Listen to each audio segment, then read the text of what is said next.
今日 Magis Money Stories 同大家講一個故事，叫做熊貓等足記。熊貓寶寶喺竹園嘅籬笆旁邊，發現咗一棵細細嘅竹筍。寶寶話：我個肚而家就想食嗰棵小竹筍，睇落又脆又甜。靈婆婆笑住話：你可以今日食咗佢，或者幫佢淋水，等一等。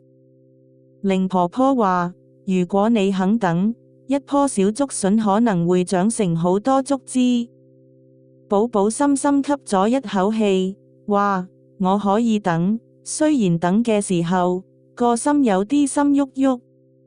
每日朝早，寶寶都幫小竹筍淋少少水，每日夜晚，佢都睇下佢有冇高咗。有啲日子，好似乜都冇發生，寶寶差啲想放棄，但佢記起靈婆婆講過嘅說話。終於，有一個光猛嘅朝早，寶寶見到綠色葉仔喺佢頭頂高高咁搖啊搖。嗰棵小竹筍長成咗好多竹，夠寶寶、靈婆婆同3個肚餓嘅朋友一齊分享。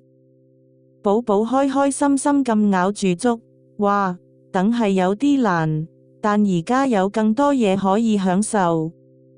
靈婆婆點點頭，錢都可以好似竹咁，你可以而家用咗佢，或者儲起佢，留返之後買更好嘅嘢。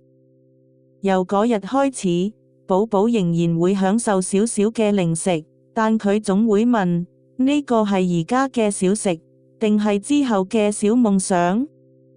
俾家長嘅故事訊息，寶寶學會等待雖然唔容易，但內心可以將今日嘅小享受，變成將來更好嘅選擇。你可以問小朋友：呢樣係而家想要嘅嘢，定係值得儲起嚟慢慢等嘅夢想呢？